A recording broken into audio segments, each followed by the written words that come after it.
चाणक्य नीति या आचार्य चाणक्य द्वारा रचित एक नीति ग्रंथ है। इसमें इन्होंने जीवन की सफलता के महत्वपूर्ण रहस्यों के बारे में चर्चा किए हैं। तो आइए देखते हैं आचार्य चाणक्य ने अपने नीति ग्रंथ में प्रथम अध्याय में क्या बताए हैं। आचार्य चाणक्य कहते हैं, मैं तीनों लोकों के स्वामी सर्वशक्तिमान सर्वव्यापक भगवान विष्णु को प्रणाम करता हूँ। प्रभु को प्रणाम करने के बाद मैं अनेक शास्त्रों से जमा किए गए इस राजनीतिक ज्ञान का वर्णन करूंगा।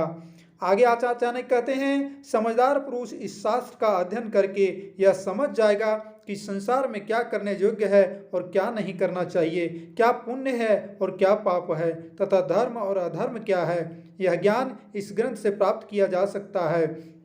आचार्य चाणक्य कहते हैं, अब मैं आपके सामने वह ज्ञान रखने जा रहा हूँ जिसे जानने से व्यक्ति विद्वान बन जाता है, उसमें निर्णय लेने की क्षमता आ जाती है, वह ये बात समझ जाता है कि क्या करना है और कब करना है।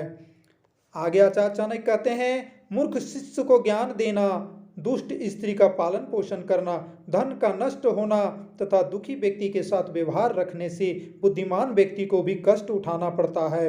आगे आचार्य चाणक्य कहते हैं, बुरे स्वभाव वाली, कठोर और कड़वे वचन वाली, गलत आचरण वाली स्त्री, धोखेबाज मित्र, उल्टा जवाब देने वाला मुंहफट नौकर और ऐसे घर में निवास करने से जहां सांप होने की संभावना हो, ये सब बातें मृत्यु के समान है।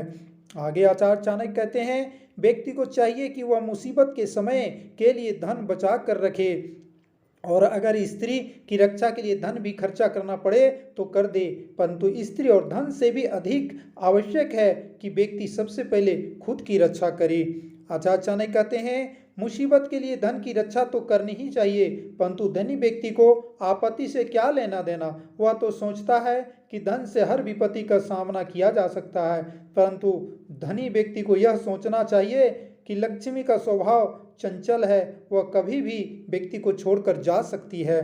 आगे आचार्य चाणक्य कहते हैं, जिस देश में आदर सम्मान ना हो और आजीविका का कोई साधन नहीं है, जहाँ के लोगों में आपस में भाई बंधु जैसा संबंध ना हो और रिश्तेदार भी ना हो तथा किसी प्रकार के गुणों और विद्या को प्राप्त करने की संभावना भी ना हो, ऐसे देश को छोड़ देना चाहिए। ऐसे स्थान पर रहना उचित नहीं है।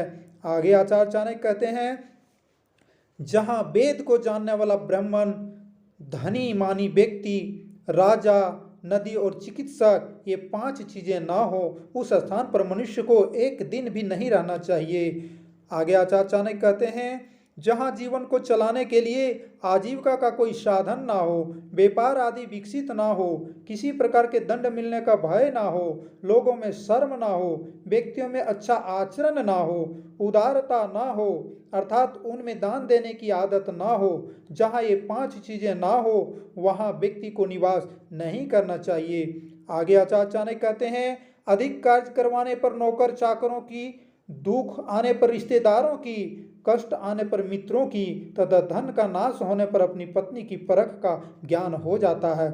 आगे आचार्य चाणक्य कहते हैं, किसी बीमारी के हो जाने पर, दुख आने पर, अकाल पड़ने पर, शत्रु की तरफ से मुसीबत आने पर, राजसभा में, शमशान अथवा किसी मृत्यु के समय जो व्यक्ति साथ नहीं छोड़ता, वास्तव में वही सच्चा बंधु माना जाता है।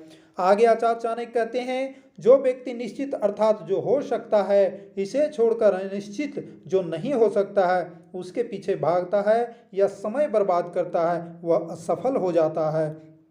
आगे आचार्य चाणक्य कहते हैं, बुद्धिमान व्यक्ति को अच्छे गुण वाली कुरूप कन्या से विवाह कर लेना चाहिए, परंतु उसे बुरे आचरण वाली सुंदर कन्या से विवाह नहीं करना चाहिए। आगे आचार्य चाणक्य कहते हैं, बड़े बड़े नाखूनों वाले जानवरों, विशाल नदियों, बड़े बड़े सींग वाले आदि पशुओं, ऐसे लोग जिनके पास हथियार हो, राजा से संबंधित कुल वाले व्यक्तियों, इन सभी पर विश्वास नहीं करना चाहिए। आगे आचार्य चाणक्य कहते हैं, विष में अमृत हो तो भी उसे ग्रहण करें। अपवित्र और अशुद्ध वस्तुओं में भी यदि कोई कीमती सामान हो तो उठा लें। यदि नीच मनुष्य के पास कोई अच्छी विद्या, कला, गण हो तो भी सीख लें। इसी प्रकार अगर नीच कुल की कन्या अगर गुणी हो तो उसे ग्रहण कर लेना चाहिए। आगे आचार्य चाणक्य कहते हैं, आदमियों के मुकाबले औरतों का खाना 2 गुना होता है, बुद्धि 4 गुना, साहस 6 गुना और काम वासना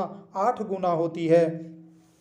तो दोस्तों ये थे प्रथम अध्याय आचार्य चाणक्य नीति के, जो जीवन की सफलता के अमूल्य और महत्वपूर्ण रहस्यों को बताया गया है। तो वीडियो को लाइक कीजिएगा, चैनल को सब्सक्राइब कीजिएगा दोस्तों। धन्यवाद।